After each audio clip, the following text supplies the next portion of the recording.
It's time for the Hard Truth Indiana Football Postgame Show, brought to you by Hard Truth Distilling Company.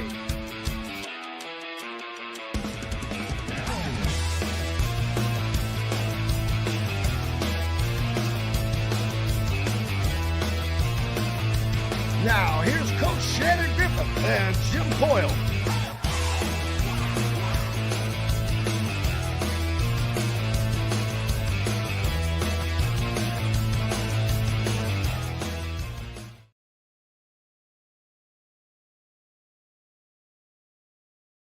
To Indiana Sports Beat Radio's Hard Truth Indiana Football Postgame Show. Coach Shannon Griffith joining me here as we are inside tonight. It's just a little too cold to go outside and do this like some crazy people, but we appreciate you guys sticking in with us. And Coach, slide in a little bit closer here so we can get you all in here, man. Those onions. That's all right, man. I'm glad they finally had them. But welcome aboard here at Bloomington, Indiana. Of course, Indiana's Memorial Stadium, as the Hoosiers get a huge win, I guess you could say, 66-0 over Purdue, handing Purdue their worst loss in program history, exceeding that Notre Dame delivered earlier this season by a close score, 66-7, I believe, was that one.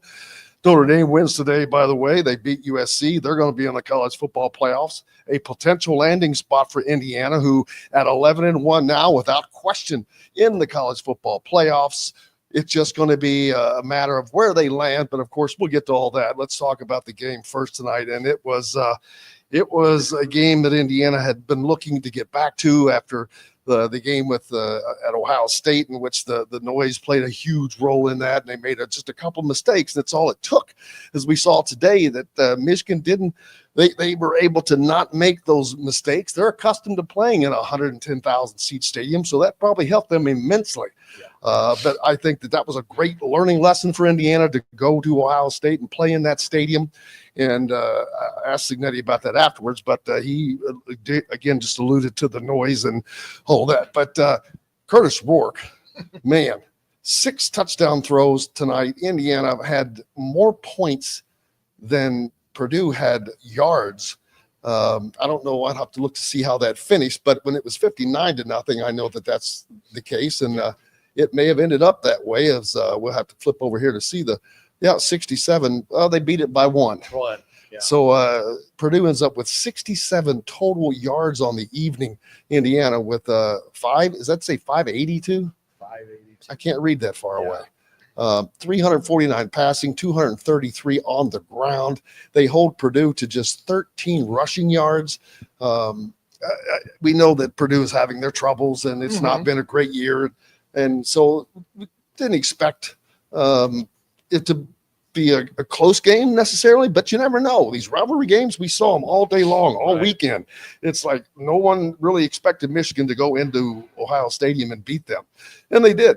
So that can happen. But now Indiana gets to relax a little bit. They'll have 2 weeks off before the first college playoff game, and who that is, we won't know, and for 2 more weeks, actually, until the conference championships play out, and that will be Penn State and Oregon up in Indianapolis for the Big Ten, and then the rest will fall out. But first of all, this defense, man, they were unbelievably ferocious tonight. You got to look at the defense and how they've played the entire year. Even last week at Ohio State, even the times they had their back against the wall, they get a pick, they stop them on the 4th down and goal at the goal line. You know, they had them to 300 yards last week, and then they come in here tonight with another dominating performance against Purdue. And Indiana's defense has got to be one of the top 4 defenses in the country, the way they played this year. And on top of that, when you get that complementary football going, like we saw again tonight, it can be a downhill trajectory for the opponent. And that's kind of what happened tonight when Purdue started turning it over and Indiana was taking it over. But, Indiana missed a couple opportunities there in the red zone when they got the turnovers from Purdue. But overall, the performance tonight by the defense, from the defensive line all the way out to the secondary, was fantastic.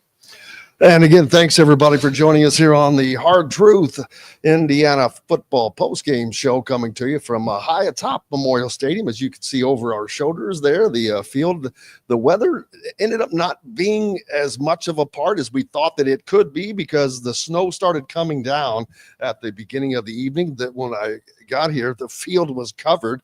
They had the guys out there with the blowers. It reminded me of New England. They're out there cleaning off the yard lines and the hash marks. And I was wondering if they got down to a field goal, if they were going to go out there and clean off a spot, but they didn't need that. And it actually kind of went away toward the end, and it's not as much now as it was.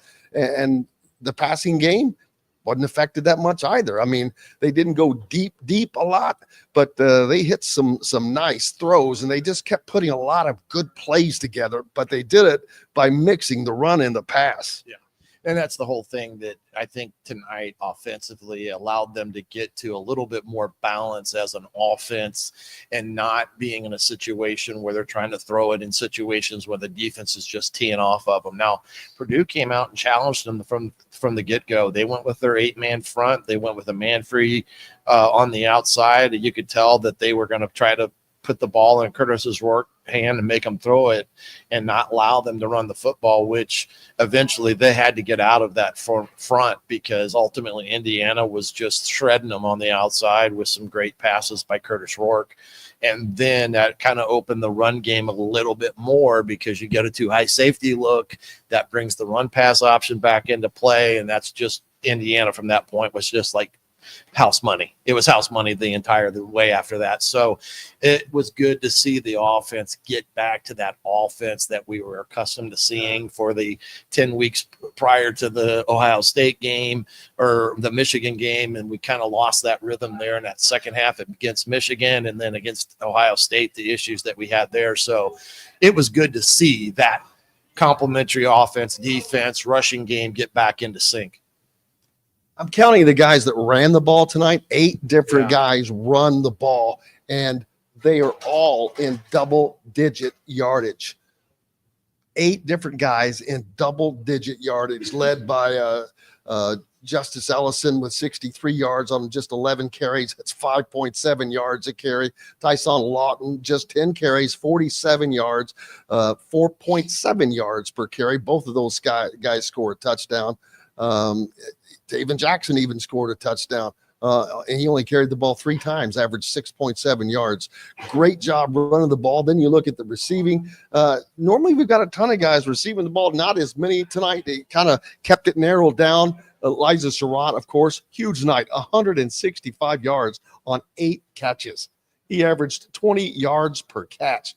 The longest, of course, was that big 84-yard touchdown, which was probably 60 yards after the catch that he took in. But a great night for him.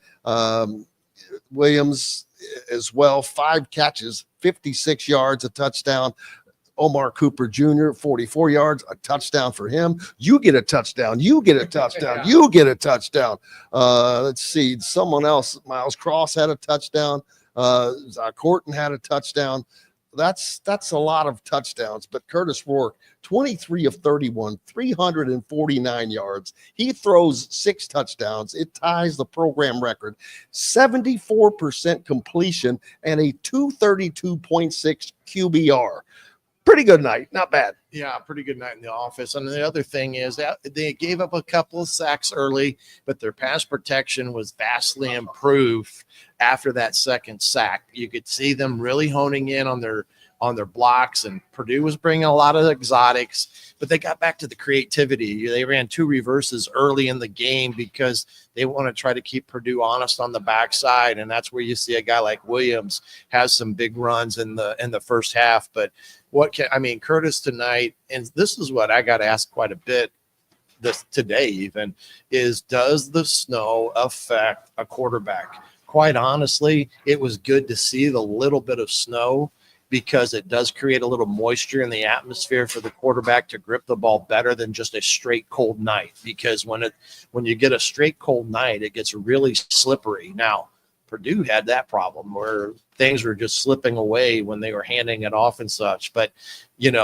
when Curtis Rourke came out and throws for 349, 74 completions, I bet his answer would be he liked this condition of the weather tonight because it gave him a little bit more tack on the ball for gripping. And the throw he had to Surratt, when protection broke down, he scrambles out. Surratt gets in a scramble drill mode and breaks it like you're supposed to.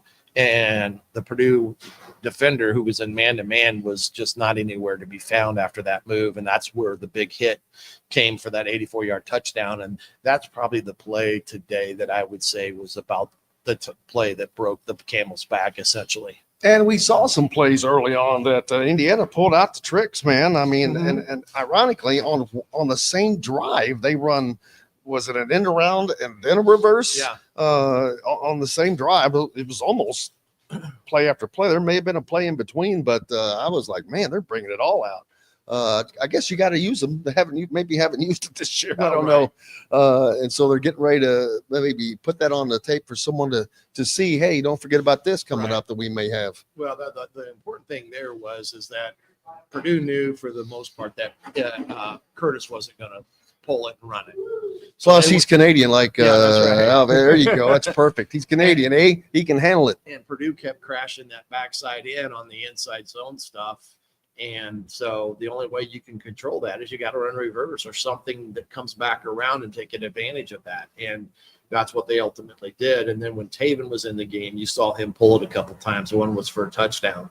And that's the only way you got to keep a defense off. It's honest from crashing the backside. So I thought their plan was really good. I thought they got back to the important things of this offense, finding ways to run the football. They ran some of the counter game, which I almost wanted to stand up and clap because they hadn't shown that for a while. And I've been hammering them about, they got to get back to their counter game.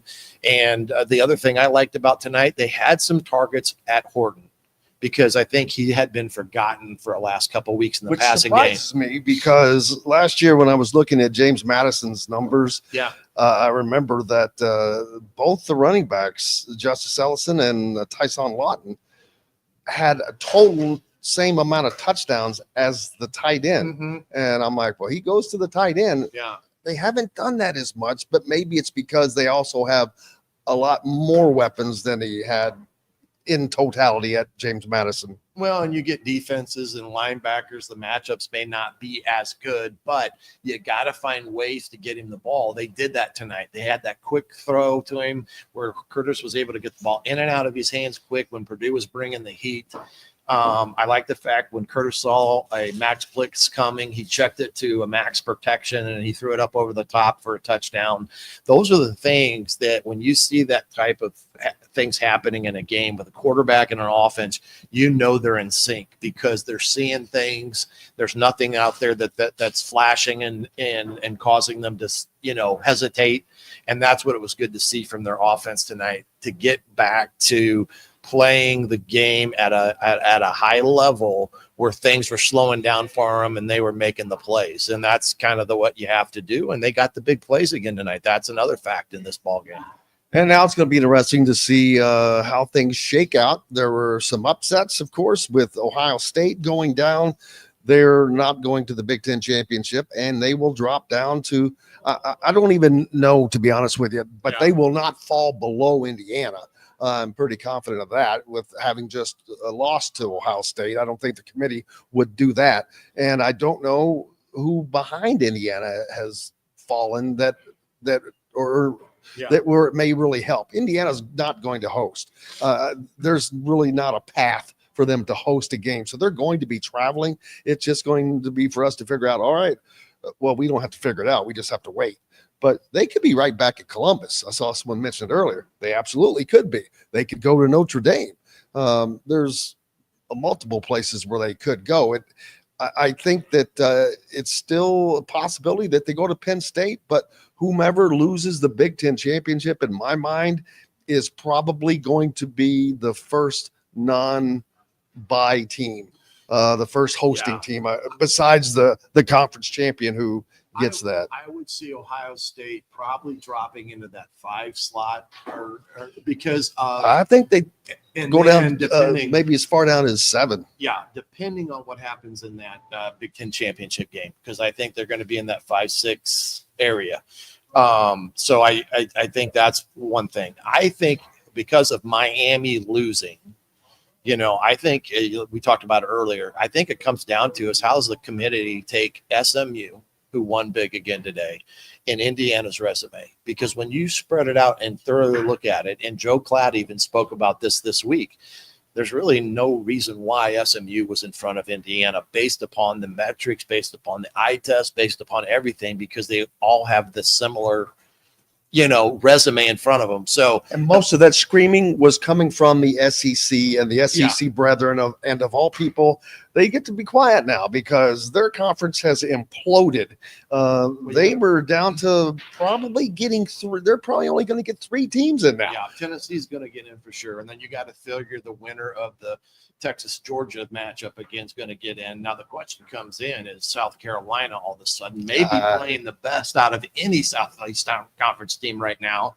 They end up beating Clemson, but Clemson may get in now because they're going to be in the ACC championship, I believe, against SMU maybe. So it's going to be crazy for the next 2 weeks. But I do think you're right. I think Indiana's going to be in that 8-9 spot as you look at it.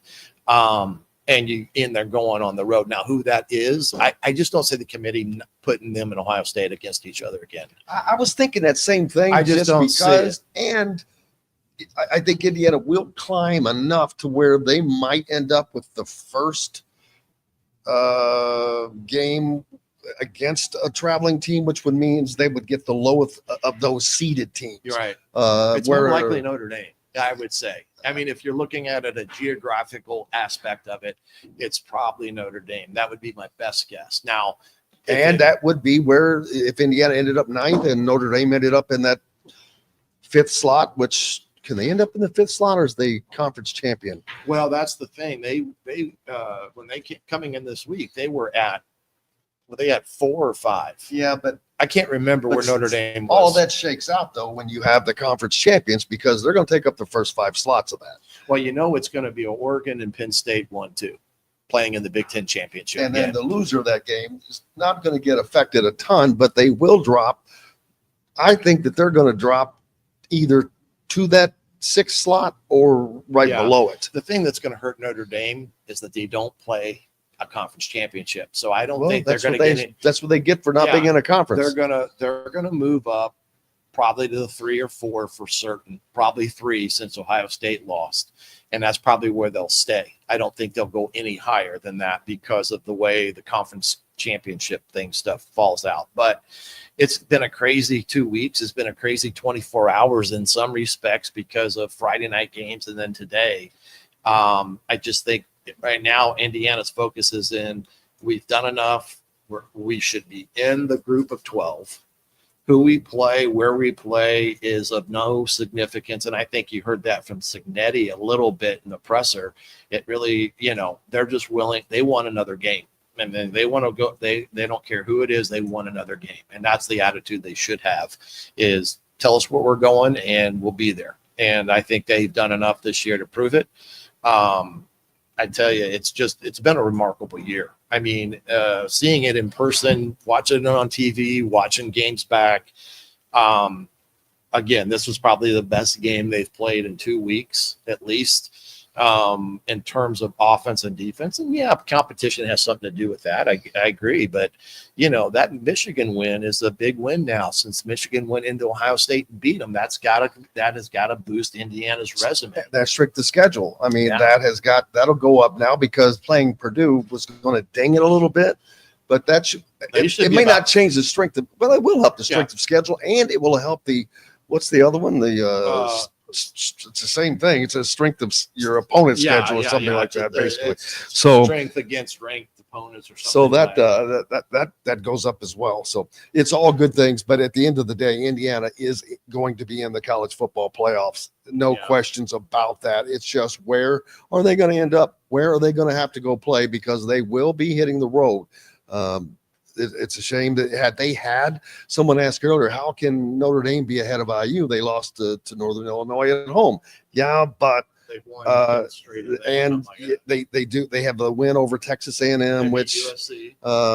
and again USC is they're not even They've got a pick six to put it away. Are they bowl eligible? I think that they are. I think they ended up being 6-6. Yeah, I think they may be. But that was a tight ball game because they had a pick six that ultimately broke it wide open to make it 49-35. So it was a tight ball game. But yeah, they, for whatever reason, the committee has ignored Notre Dame's loss to NIU. Well, why would they not? It says Notre Dame on their jerseys. And the fact that their strength of schedule after that game really wasn't that a difficult schedule when you add the fact that, Navy and Army give them, quote unquote, a ranked team win at the time.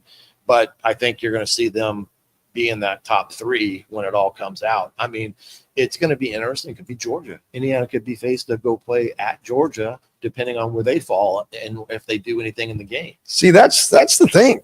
We don't know because of these conference championships. You won't know that is where everything is going to change. And it's going to be very interesting. You're right. It could be Indiana could be playing between the hedges. Yeah. Wouldn't that be something? But here's the thing.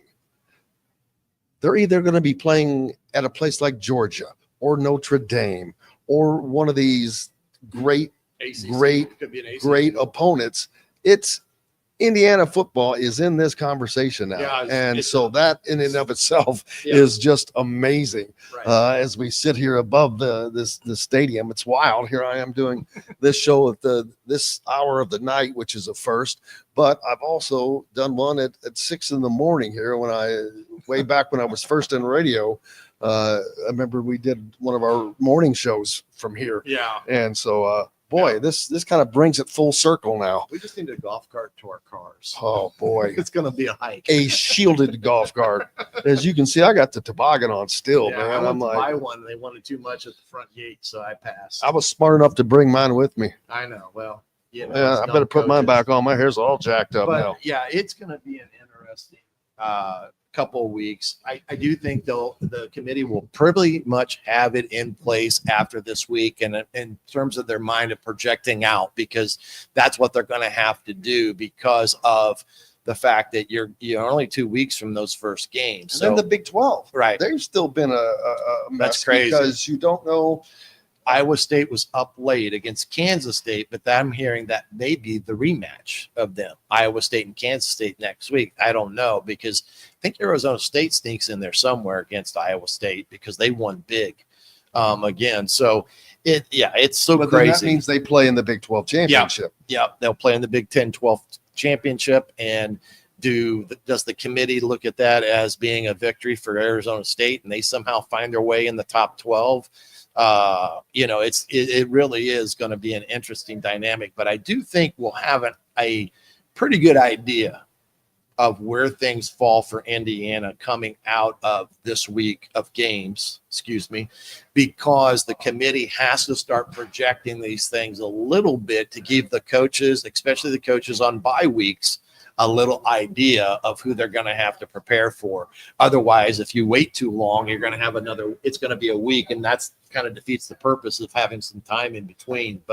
And not only that, it's the travel is for fans, because if so December 5th is when the Big Ten championship is, I believe, right? Or December 8th is the final college football poll, which that's in 8 days roughly. Yeah, somewhere around there. So next Saturday we got the college football or conference championships. So that Tuesday afterwards we will know. So a week from tomorrow we'll know everything. But December 20th is the first game, 20th and the 21st. Those are the 2 days of the first rounds. And so Indiana, we don't know what day they'll play on yet. We don't know where they're going to play, but that's the fun part of it. We're talking about them playing. So just having that conversation, who would have thunk it? Although I am going to pat myself on the back a little bit. I sent a tweet out earlier where I had a piece of paper that I was at the coaches show way back in September, and I wrote down 11-1. I said, barring no injuries, serious injuries, Indiana's going to go 11-1. They're going to go to the college football playoffs. Signetti's going to win Big Ten and National Coach of the Year. I think there may have been something else on there, but I showed it to Don, and he kind of laughed. And he's like, "Well, yeah, we'll see, big boy." And stuck it in my backpack and pulled that thing out today and took a picture of it, sent it out, and so yeah, well, there we are. You should be in Vegas. Well, somebody else said that. I can't bet worth a crap. I cannot bet worth a crap. But it was ironic that in the postgame presser, Coach Signetti was talking about that, when he was offered the job, that he was looking at the schedule, and he asked his wife, Manette, he said, or told his wife, I see 10 wins on this schedule. He said, and it was 10 minutes later that Scott called and said, "Hey, you're the new coach at Indiana." And he's like, "Okay." So, and even though, if you remember, I brought up to him on the show at Indiana, at the Big Ten football media days about the 6-0 start that I said, "Coach, I see a path to 6-0 for this team." And he didn't want anything to do with it, like any good coach would not want to himself. But he had been thinking the same thing. He just wasn't going to let us in on that little bit of tidbit. Well, and the other thing, of course, like I've said many times, my relationship with Bryant Haynes, that was the first question he asked Bryant Haynes when the job was potentially going to be offered to him. He asked Bryant Haynes, "Can you win at Indiana?" And Bryant said, "Absolutely." And that's where this the schedule and all that thing started. But yeah, it's crazy to think that there's a guy, JMU, probably going to stay there for the rest coaching career, been overlooked numerous times, and Scott Dolson has an idea just by doing his own research that guy may be a difference maker. Just like you look for the difference makers on the field, he found a difference maker as a coach and able to navigate this craziness of NIL and transfer portal and everything that's going into it today. And I feel for Ryan Walters at Purdue, because I've been there and gone through seasons like this and nothing goes right. I don't know if he's back next year or not. I don't know. I haven't heard anything. You know what? I don't know him. So I kind of know him. If he's not back, he's going to have an additional $9 million in his pocket. Well, that's true too. And don't cry for me, Argentina, baby.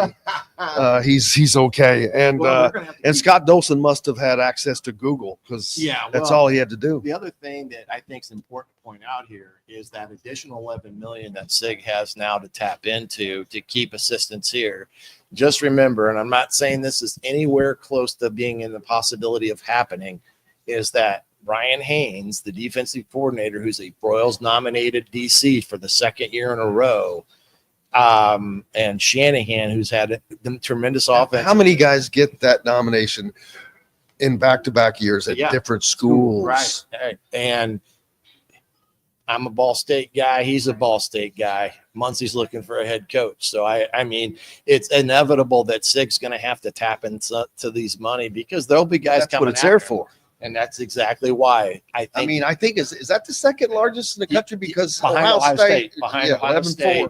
And I think that out of everything in his new deal, that was being upfront and doing their homework. Scott Dolson and even SIG they got that you got that deal in writing so that he can tap into it. And it's not anything other than him saying, "I'm going to use it." He doesn't have to go get approval anywhere. It's at his disposal. So it'll be interesting in that regard, because this staff is a darn good staff. And I mean, they know what they're doing. He's got them working the way he wants them to work. But Bob Bostad stepped into a role not knowing any of these guys and did a hell of a job. And I know everyone wants to be a head coach. Most guys, I guess not everybody always does. No, not all. And I'm not sure that he would make more money at Ball State than he's going to be making at Indiana now. No, I wouldn't say. There's no way.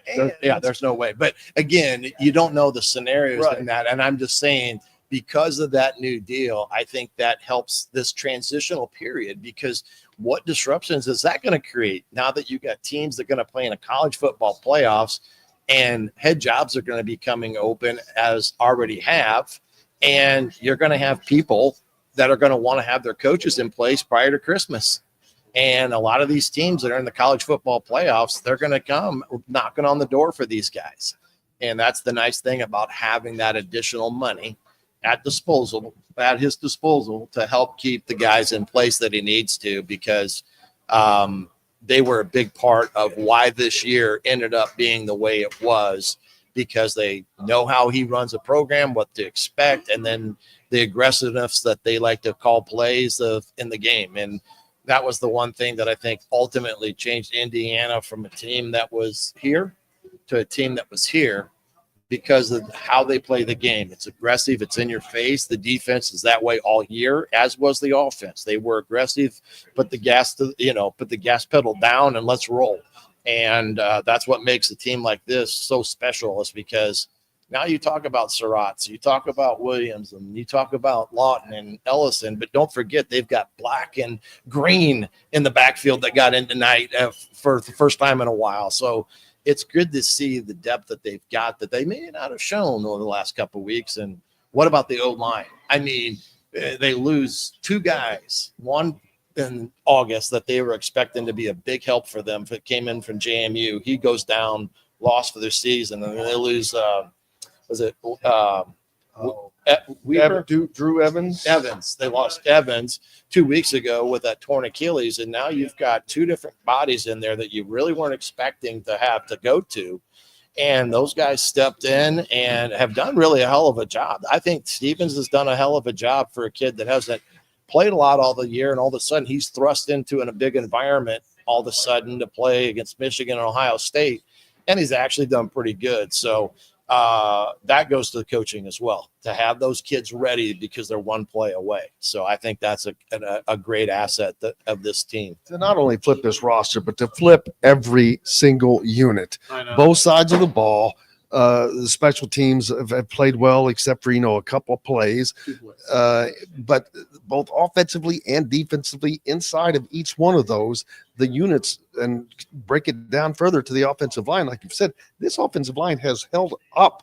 Yeah. And that was the biggest concern of this season, was could they hold up? And they did, with some losses, which is pretty amazing what they've been able to do. The turnaround, this 3-9 team from a year ago, 1-8 in the Big Ten Conference. Now they are the opposite. They are 8-1. They are 11-1. They continue to set a new record again with a program record with their 11th win on the season, which has never been accomplished by an Indiana team. So they've got that going for them as well. And they may not be done. They could win 12 wins on this season, and that would just be phenomenal. But I'm looking forward to seeing what is next for this team.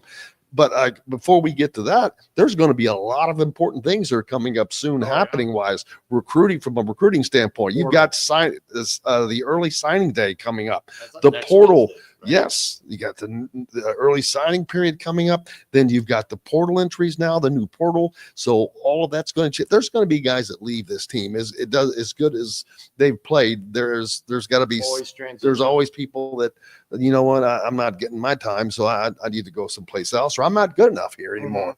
Who knows what the case may be, and there's going to be guys come in. That's just the nature of the beast, nature of all sports now, and so there's going to be change, and so there's going to be all kinds of things that are going on in the next 4 weeks with this football program that fans have never seen before, on a level that they've never seen, and it is just incredible to watch. It's incredible to see. And before I forget, I want to give a shout out to that crowd that showed up tonight. Sold out, 53,000 people, and it was full. I'm telling you, it didn't matter that it was snowing before we got here, and they still showed up and stayed through the half. And then started trickling out. And but hey, you know what? I can't say that I blame them. They were here. They were here. It was a big help. And so that for Indiana to have a sold out 53,000 seat stadium in this weather, it's crazy. And so and I think it really energized the kids. I really do. I think the whole the routine of how they come into the field with the video showing them walk out and hearing the crowd erupt when that started, I can only think that had a lot to do with the energy they came out with, especially on the defensive side of the ball tonight. So never short sale what a crowd can give you at home. I mean, it's an important facet of today's game.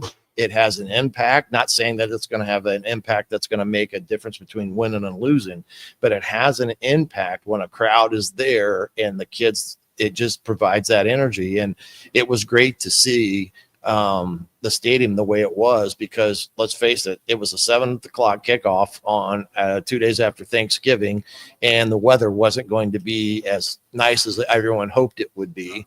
And they came and they were loud, with a lot of students back, which was great to see, and a lot of alums. I mean, there was a lot, especially on this side of the stadium, this side that we're on. I mean, it was packed, and it was packed more so than the other side prior to the game. So it was neat to see. I want to give you your kudos. Darby says Shannon Griffith brings a lot to this post-game show. Well, of course he does. I'm only here for my pretty face. Let me tell you, he's here for the wisdom. So believe me. Thank you. Darby. We do. We know that, but yes, thank you very much for acknowledging that. Yeah, I get paid a Diet Coke to do this. That's what I make per hour. per hour. Per hour. Don't forget about that. Yeah, I had my Diet Coke. And we want to thank you guys, because it's a late night and you guys have hung in there and joined us. So we really appreciate those that are with us watching live. And there are many of you. We're greatly appreciative of that, because I know that I wouldn't mind being home in bed at this time, but that'll come soon enough. Well, but man, it is just going to be a fantastic week, because there's no more worries for Indiana fans as far as whether or not they're in. They are in. Look at it this way. How many years has Indiana sat around in basketball and wait for the field to come out of the 64? Boy, not good to bring up basketball right I now. understand it's early. It's early now. Give them a chance. But the fact of the matter is, now you're going to get to do that for football. You know what I mean? Something that I don't think anybody would ever had imagined. So Well, it's going to take the sting out of people having to possibly deal with that right now over the month of December, when they wouldn't have anything. Now, not that Indiana hasn't made bowl games, they have, and they were going to a bowl game this year regardless. They won't this year because of going to the college football playoffs, and that could suck, because if you happen to lose the first round game, your season's over on the 20th. I thought about that too today as well, because of, now most bowls are started and going on by then as well. But I thought the same thing, an early exit in the college football playoff, and you lose out because you're at a road game at so-and-so and you're not in Florida or somewhere else enjoying the weather. But again, I think in today's football, with the transfer portal and how that operates, and NIL, do not forget the NIL and the impact that had on this season and seasons to come, people, because that is an important facet. I guarantee you that a team like Purdue, they're going to address their NIL after tonight, guarantee you. And every team in the Big Ten and all over the country are addressing that right as we speak, because that is the name of the game. And just like you said, if you don't have those options, like Sig said, it's too. If you don't have that in your toolbox, it's hard to compete in a conference like the Big Ten, when you're going up against Ohio State, Michigan, Penn State all the time, and they've got a disposal tool chest that maybe no one else has. And that made a big impact this year. And what Scott Dawson has done with his people, I mean, you just can't say enough from A to Z when you talk about administration all the way down through Sig and his staff. Absolutely. Marlene and Jim, how are you doing? Watching in from Iowa. And that reminds me, what are these other teams around the Big Ten thinking? Like Iowa, that has been a perennial winner, but they've never made a college football playoff. There are many teams in the Big Ten, the old Big Ten. Wisconsin. Look at that. Yeah, there you go. They went to like 18 Big Ten championship games in a row. Not really, but and they couldn't get past Ohio State usually. Iowa especially. But man, it's Indiana that is the team that rose up, and people have got to be just shaking their heads like, what the hell? I don't know if they're shaking in anymore, just because of what's happened in college football the last couple of weeks in terms of the upsets that occur. And what I tell people too, the gap that you see at the beginning of the year all of a sudden starts shrinking as the year goes on. And those teams that maybe have, only won 6-7 games are capable of playing late into the season like this, because that gap has shrunk a little bit. But, that's why you've seen some of these upsets today. There's no question about it. But Indiana's health, they stayed healthy. Now, Jeremiah Johnson wasn't in tonight for whatever reason. Somebody just asked that question right on cue. He John was asking, yeah. he was not available. We don't know. I don't know what his status. I don't think it was even addressed by Sig downstairs. But the kids that stepped into those positions and were backups, it was great to see you didn't notice them because the defensive front seven played the lights out. And just think, we said it here in spring ball, and we said they got to find a D lineman and some help in the secondary. If they can do that, that defense is going to be good. CJ West was huge. Alsbury from Arizona was huge. You got, all these guys that added to the, pieces of the puzzle to do that in the spring and get those type of players to come in here and play was huge. And going back to the Ohio State game, I do think that the noise was a major part of it, because I'm not going to say that Ohio State is not better than IU in a lot of areas. I'm sure that they are, but I'm not going to say that they're better in every area, because we didn't see the Indiana team there that day that we normally would see. Right. They made mistakes that they normally don't make. The punting miscues were mistakes, and you can't make those kind of mistakes in big games. Nick Saban was talking about it on the college game days. You can't make big mistakes in big games, and you can't, and that's what happened. And it only takes a couple. It changes everything, and it did. So they may get another shot at them. Who knows? But they're going to get a shot at somebody, and they're going to get a shot to redeem themselves no matter what. And I wonder, is this team after this game, do they feel good enough? Is this where are they back to being where they need to be? Because they're not going to play another game until they go on to the CFP now, and that's going to be 2 weeks from now. Well, 3 weeks from now, I roughly. Feel offensively, it gave them some of their groove back, per se, just because they were able to run the ball efficiently, and the throwing game was there as well. So you had a two-headed monster in a ball game that came out on top with over 200 yards rushing, and what Curtis did throwing the football 300 plus yards. Those are the numbers that we had been seeing for pretty much the entire season, with the exception of Michigan and Ohio State. And you're right, you can't turn the ball over and give a top opponent in like Ohio State 14 points and expect to win a ball game. It's just not going to happen. And I think they learned a lot in that game. One of the things that I picked up watching that tape, when they went to the silent cadence, their left guard or right guard was giving the signal to Kadick to snap it by moving his hand. Well, that just tips off the defense. They know, then they all of a sudden are teeing off on you, and you just have no choice. I mean, it's just like, oh my gosh, you might as well tell them what you're going on. And that's the things I think Sig said they learned from that game with crowd noise. And like you said, probably 85-90% of the roster that was playing in that game had never played in that environment, with the exception of Kadick, maybe. That may have been the only player that had played in Ohio State Stadium, other than maybe, I don't know if Carter Smith played over there or not at any time, but again, that's an intimidating environment. So they'll be better for it going into wherever they're going now. I mean, I heard that today as well. You get in these games, you go into an environment, you don't handle it well. As long as you come away understanding what it was that helped, kept you from doing your best, you can make the adjustments, the corrections, and things like that. The special teams is simple. That we saw how that got corrected tonight. Crowd noise, how you're going to handle it, all those things, they're going to be better for it if they have to go into another hostile environment, and they are. They're going to go into a hostile environment the first week. It's just get ready. It's going to be hostile no matter where you go. I'm going to answer this just because he took the time to ask, but this is really not I don't know that we have the answers for that question, but John's asking, with Indiana looking at Juju Lewis, he's now going to Colorado. Does this mean that Cignetti might not start Taven Jackson next year? Well, of course he might not start him, because I don't know, like I said earlier, there's change coming.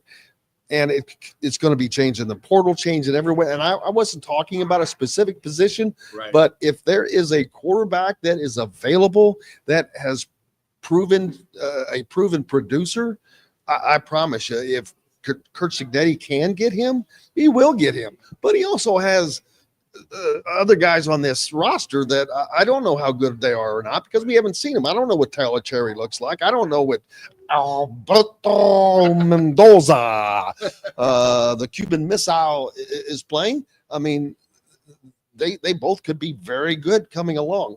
I don't know that. Or it could be Taven Jackson. Who knows? It's way too early for that. I don't think that he has any plans about next year. He is not even thinking about that in that regards because he's going to have to go through and see what falls out. And I think he alluded to that in the presser about how they're going to handle this week. They will have meetings with their players about where they're at and what maybe they are thinking. And they'll do that as early as probably Tuesday so they can formulate a plan outside of the signing date on Wednesday and the portal activity. So they'll have an idea of what others are thinking that may have not played a lot this year or whatever that scenario is. Look, Taven Jackson had to play a game against Washington. He did enough to get a win in that ball game. Not saying that he was, lights out. He came in tonight and handled the offense just like you would expect to back up to. He did what he needed to do and actually scored a touchdown and did those things. So I guarantee you that Shanahan and all the guys involved, Tino, they like what Taven has as it pertains to his physical ability because the kid is gifted. Definitely. He's gifted.